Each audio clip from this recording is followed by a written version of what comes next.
Tantor Audio, a division of Recorded Books, presents Mindfulness and the 12 Steps, Living Recovery in the Present Moment, by Thérèse Jacobs-Stewart, narrated by Pam Ward. As a blind man feels when he finds a pearl in the dustbin, so am I amazed by the miracle of awakening rising in my consciousness. From the Bodhicharyavatara by Shantideva. Preface.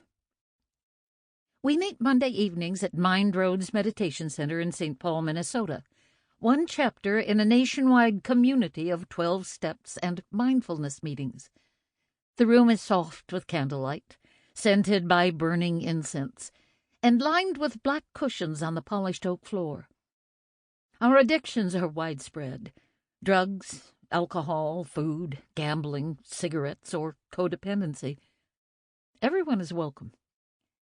We introduce ourselves by going around the circle, saying our first name and 12-step affiliation. We have a common interest in meditation practices and how they can inform our recovery from addiction. Each month we discuss one of the 12 steps and how Buddhist thought, meditation, and mindfulness practice can be applied to our life and recovery. We sit in silent meditation together, hear a talk by one of our members, and share our reflections. As with many 12-step meetings, we are a diverse group of people, tall and short, wide and thin, black and brown and white. BMW sedans are parked next to rusty pickup trucks in the parking lot. Yet we are part of the great stream of beings seeking deeper serenity in our lives, grounded in sobriety by the 12-step program, inspired to awaken and live in the present by the practices of mindfulness meditation. In our addictions, we were never here in the moment. We wanted to be gone. Now we are learning to wake up to the joy of being alive. Once a month for the past 5 years, I have given a talk to our Monday night group. The following chapters are your virtual seat in our meeting. Please, make yourself at home. Chapter 1. Joining the Great We. Step 1. We admitted we were powerless over alcohol, that our lives had become unmanageable. I woke up in the isolation ward. Dr. Schultz, tall, lean, and wrinkled with time, squinted through thick glasses. When he treated my grandmother, he used to make house calls. Now he poked and prodded with gloved hands, head to toe in surgical blue, grunting monosyllabic comments. "What's wrong with me?" I asked. "You are very ill." "Can you make me better?" "I'm trying." The initial diagnosis was spinal meningitis, and the treatment was several days lying on a bed of ice to lower the 104-degree fever. Later, the diagnosis was revised to a severe case of mononucleosis. The old-school Dr. Schultz never asked if I had run myself into the ground by using drugs, and I didn't whisper a word. Not until week 4 of the hospital stay did it inkle through my mind, could it be that I collapsed because of taking all that speed? The moment of awareness stands still in time. 2 years and then some of nearly daily use, popping white crosses and other street junk to keep going, working 3 jobs to make grades and tuition and rent. I went to a private college I didn't want to go to, kept up a high grade point average because I had to. My father expected no less. But amphetamines erased all limitations. I could do anything, never had to sleep, was the life of the party. It was marvelous, magnificent, drug-induced bliss. Dr. Schultz told me to take a semester off from college. He said I had to put some weight back on, get 8 hours of sleep every night, and take vitamins. I was burned out at 22 years old. I didn't want to stop using, but I was scared of dying. On the other hand, it wasn't exactly like I wanted to live. My girlfriend's guy friend, Skip, went to Alcoholics Anonymous, AA meetings. I asked him what he thought I should do. He said maybe meet up with him at AA sometime. Most people stop their drug use before they end up in the hospital for a month, their health in shambles. I said I'd think about it. I loved that gold Camaro, but the tires were jinxed. They slid on the black ice hidden beneath the snow, bumping the curbside and blowing a tire. The cold weakened the seal, leaking air. Even the new radial tires didn't help. It was the 6th flat tire so far that year, and it was still cold as a bitch. Bummer. If not for that tire, I might have sat in front of the church for a while and then driven away. But I had to go in and ask for help to put on the spare. The bitter wind chill made my hands too stiff to manage it alone. St. Matt's Episcopal Church is on the north side of Lake of the Isles, warm and bright and hung with colored lights. 'Tis this season, December 27th, 1975. The sting of cigarette smoke hits as I walk in, hazy, stinky air. Voices jingling with laughter, underscored by raspy, hacking smokers' coughs. A stranger comes up, right hand extended. "Hi, are you new? Is it your first time here? Grab a cup of Java over there by the kitchen window." Friendly, happy people are hugging and slapping each other on the back. Lots of friendly, happy people. What the hell is wrong with them?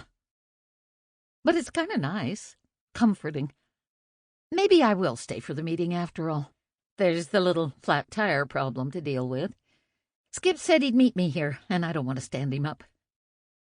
6 months after my health breakdown, I'd made it to my first 12-step meeting of Alcoholics Anonymous. I kept going. At first because hanging with people and having coffee after the meeting was fun, and I loved the anonymous part of the meetings. Nobody had to know anything about me. I was safe. I could just come in, sit down, and belong. People were accepting, encouraging, and inspiring. They weren't the losers I thought they would be. It was surprising, unsettling, really, to hear people talk openly about their struggles and fears. I had a place with this group of other misfits. I kept coming back, hoping it would somehow do some good, yearning for the serenity others seemed to have. I wanted to change, but didn't know how. People didn't change in my family.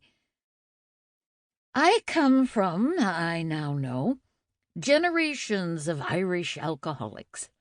At least 4 generations of alcoholics, way back to the old country. On my first visit to Ireland, when I was piecing together my family tree for a project in graduate school, I tracked down my father's second cousins. I learned that dear old Grandpa didn't come to the United States because of the potato famine after all. He was in trouble with the law, sloppy drunk and knocking over gravestones, getting into brawls at the pubs. He fled the country, bringing his temper with him. His father before him was an alcoholic. Half the family in the old country was alcoholic. Half the family in this country is alcoholic. And there it is. The whole painful, lonely, shame-based, violent family tree. We meant being doomed, genetically wired to self-destruct. Walking into that first meeting was an admission that I needed help. Couldn't do it alone anymore. Had there been any other way, I would have passed. Now, 35 years later, I owe the programs of Alcoholics Anonymous and Al-Anon my life. I stayed straight and can say I am genuinely happy. My wake-up call at the age of 22 was a life-changing failure. The migraines, ulcerative colitis, and dependency on pills are gone. I confess that abstinence from drugs in and of itself was not all that difficult. The much harder part has been learning how to live sober. The 12-step program opened access to an inner spiritual life, a part of me sealed shut, bitter and hard from my Catholic upbringing. After several years in recovery, I became keenly interested in mindfulness and meditation. By chance, I read Lillian Roth's biography, I'll Cry Tomorrow, the story of her decline and recovery from alcoholism. She mentions an intergroup pamphlet published in the 1950s, which outlined similarities between the 12 steps and a set of contemplative practices from the 16th century, the Ignatian exercises. These are a set of prayers, visualizations, and thought experiments to be carried out in a retreat setting under the guidance of a spiritual director. The exercises are based on the experiences of St. Ignatius of Loyola, who offered them as a way to discover God's will and carry it out in our daily lives. I had never heard of them, despite decades of Catholic education. None of my friends in the program had heard of them either. Eventually, I discovered the Cynical House in Wayzata, Minnesota, a local contemplative center offering a year-long retreat on the Ignatian exercises. I signed up in an instant, motivated by what I thought was sheer curiosity. I think now there might have been something more to it, perhaps a deep thirst, a need to find lasting happiness. The Ignatian retreat started a spiritual journey that has taken me to many places and has inspired practice and study with many people. I continued to train at the Cynical House during the next 10 years, gaining a certificate in spiritual direction. Also, I was interested in Eastern contemplative practices and traveled to study meditation in India, Nepal, and Zen Buddhist monasteries in the United States. I completed graduate studies in psychology and became licensed to practice as a psychotherapist. These threads, together with the 12 steps, wove my recovery from drug dependency and helped mend the effects of growing up in a violent, chaotic, alcoholic family. 4 pure insights. In recovery, I grappled with the reality of suffering, the thing I hated about life and sought to escape with drug use. I wondered, what's wrong with me? How did I end up addicted to drugs, despite never wanting to be like my alcoholic father? Why do I hurt so bad and feel like I have a hole in my heart that will never heal? In meditation classes, I was introduced to the 4 pure insights into the way things are, a Buddhist teaching that shed light on these questions. Sometimes called the 4 Noble Truths, the text became an important source of comfort and relief in my recovery. 4 pure insights into the way things are, among Gautama Buddha's earliest teachings, were given shortly after his monumental awakening under a Bodhi tree. He had spent his entire adult life roaming the countryside, trying to come to grips with the reality of suffering in the world. He abandoned his family's wealth, kept no earthly possessions, fasted, meditated, and pursued understanding truth. Once enlightened, the Buddha taught about 4 principal realities of suffering. The first insight, suffering. The first insight is that suffering is an intrinsic part of life. The Pali word for suffering is dukkha, translated as a thirst or unsatisfactoriness that does not go away. Life serves it up in one form or another. Dukkha isn't anybody's fault, it just is. Attempting to push away or control the uncontrollable is folly. In hearing this insight, I have an image of the Buddha looking and sounding like a counselor from the farmhouse treatment center in the 1970s, in plaid shirt, torn blue jeans, and a long ponytail, saying, "So deal with it." We face the truth of Gautama Buddha's first teaching in the first step of the 12-step program, admitting we are powerless over alcohol and alcoholics, that denying and trying to manage our addictive mind is unmanageable. Buddha says this too. Dukkha, or thirst, is inexhaustible. For 12-steppers, our dukkha is addiction and codependency. For others, it may come in other forms, such as change, illness, loss, or death. But it comes. The second insight, our response to suffering. The second reality, or truth, is that we have an internal response to the dukkha we encounter. For every external event that arises, We have an internal reaction that co-arises. Some of our reactions cause or compound the suffering already there.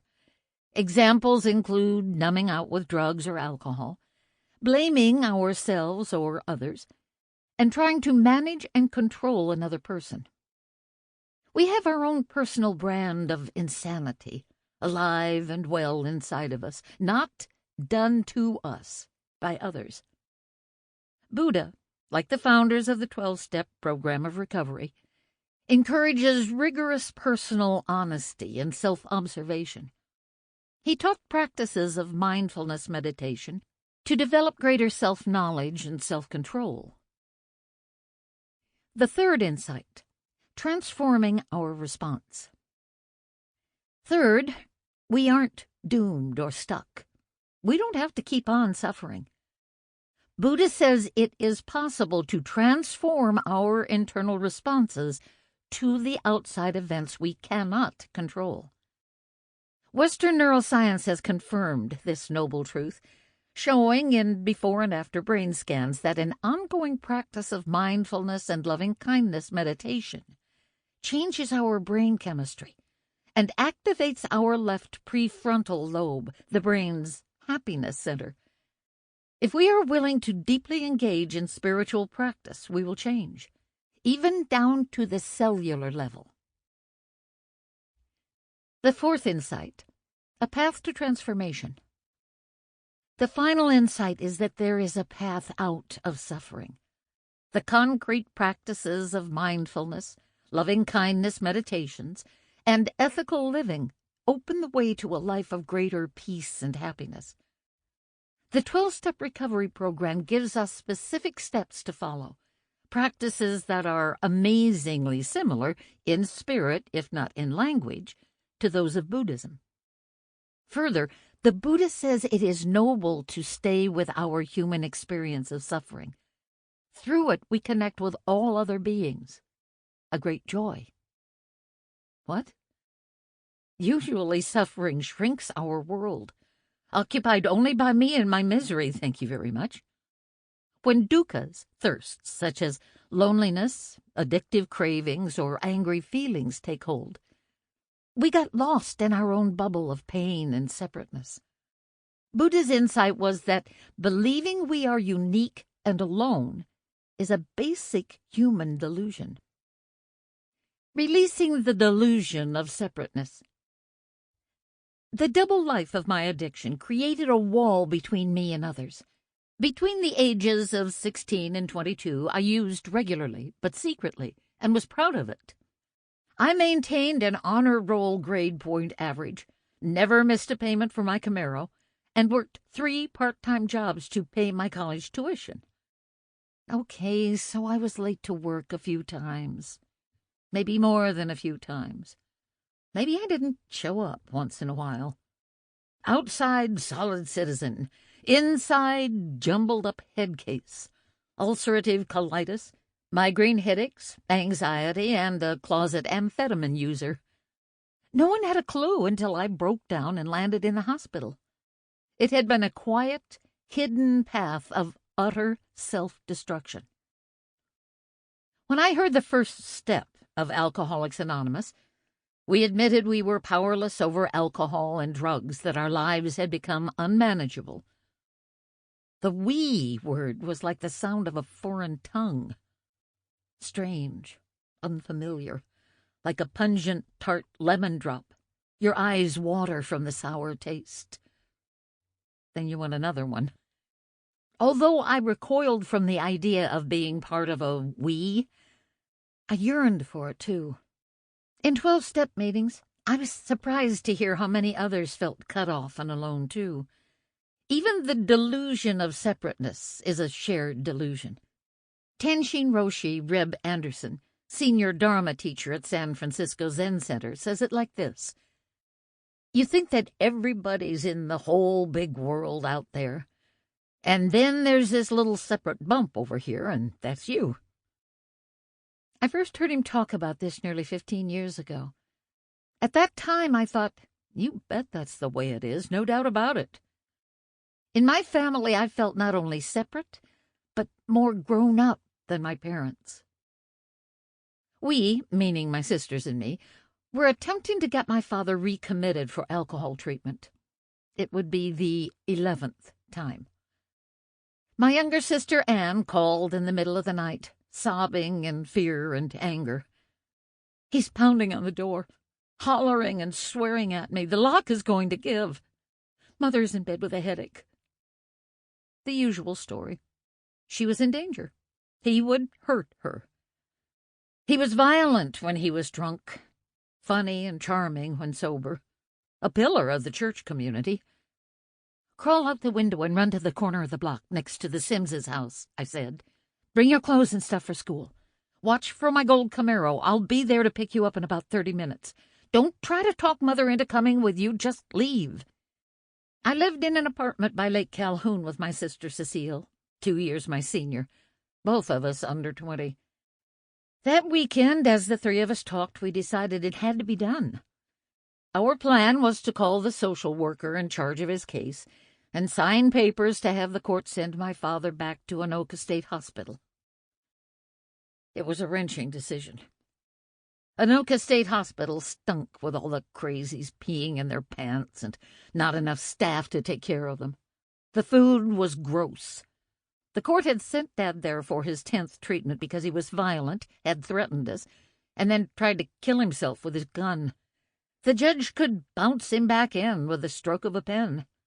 We all three swore to stand together, no matter how tough it got. After a few days, Anne insisted on going back home.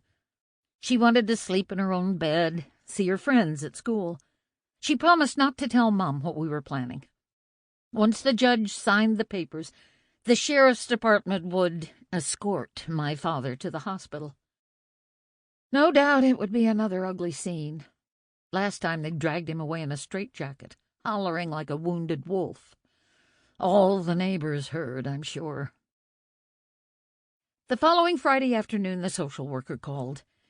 Cecile had chickened out, refused to sign the commitment papers. Anne was legally still a minor, so I was it.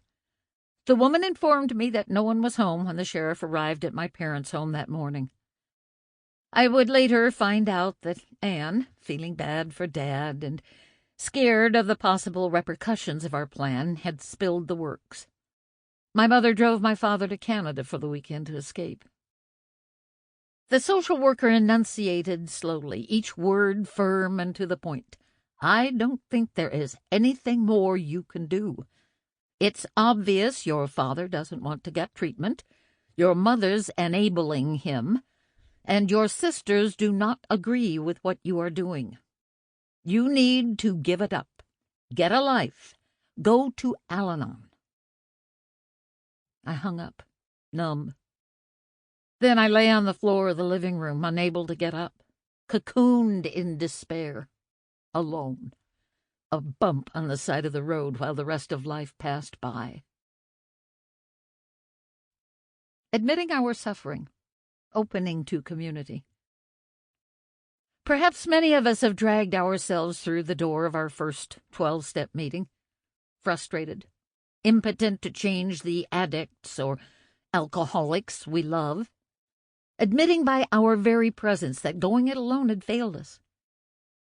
Humiliated, perhaps, to let our hurt show, or to disclose we are out of control. Powerless to handle our own drug or alcohol use, powerless to cure our alcoholic loved ones, powerless to manage others in any way. Striving for perfection, hiding our real self from others, or putting on a false face, keeps us separate and alone. But in the act of admitting our pain and suffering, we open up to a community. When we admit our failures, weaknesses, hurts, and needs, we find out we are not alone. A portal to connecting with others is opened. Thich Nhat Hanh, a Vietnamese monk and, I believe, a holy person on this earth, describes it this way. We have to recognize and acknowledge the presence of suffering and touch it. Please don't run away from suffering. Embrace it and cherish it.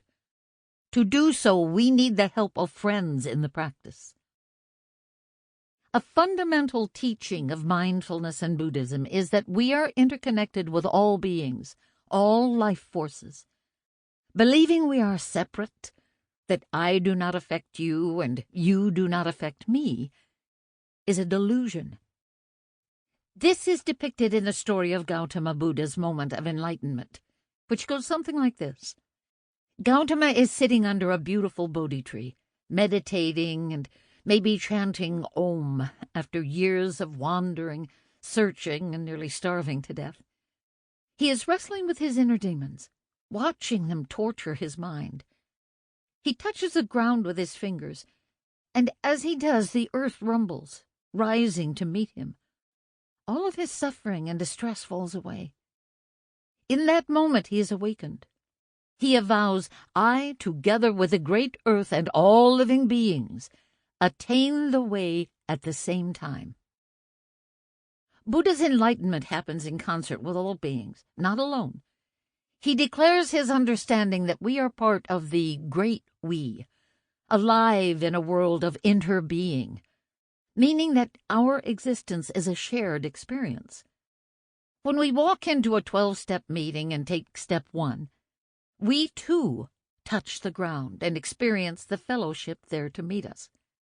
Realizing we are no longer separate and on our own, the veil of delusion is torn open. 12 Steps and 12 Traditions, also known as the 12 by 12, is the core text of Alcoholics Anonymous. It describes the experience of joining the 12-step community like this. Through it, we begin to learn right relationships with people who understand us. We don't have to be alone anymore. Even by myself in my room, I'm part of the 12-step fellowship. When I sit in mindfulness meditation, noticing breath, the texture of the cushion, and the sounds of the room, I begin by thinking about being part of the great we. Entering the field in the fellowship of others. Tenshin Roshi Reb Anderson asked us to imagine ourselves in a great field with all of the Buddhas and Bodhisattvas, enlightened beings and spiritual seekers that have come before us. The picture that popped into my mind was one of a giant football field, an expanse of meditators filling every inch. I imagined that I was surrounded by beings who understood my suffering and shared in my joys. I never sat in meditation alone again. I started visualizing the football field, filled with all kinds of people, ancestors, and practitioners going back to the time of Buddha, all meditating together. They breathed in as I breathed in. They breathed out as I breathed out. I could almost hear them chanting softly in my mind, the air filled with the scent of cedar incense. It was soothing, sweet. My body began to unwind, release. I was held in their grace. Thich Nhat Hanh says he imagines all kinds of spiritual beings, even spiritual superstars, sitting in the great field with him when he meditates. Even though he is a Buddhist practitioner, he sees Jesus, Mother Mary, Martin Luther King Jr., and Mother Teresa. He has photos of each of them on the altar next to his meditation cushion. His grandfather is there on the altar, and other good friends. This sparked me to call to my maternal grandmother and imagine her sitting in the field. I can see her face, smell the lavender scent of her perfume. She was big and plump, and I felt safe in her arms. I would run away to her house when things got really bad at home. When I imagine her sitting in the field, I can sense her smiling at me with a twinkling grin. Now there are many more people from the here and now in the field. One is Jim, my husband of 30 years and dearest friend. I see his gentle, tender, wise face. I feel the presence of my sister Anne and the warmth of her generous, giving nature. My stepchildren, who have taught me how to love in ways I didn't know were possible, are also present. Sample complete. Ready to continue?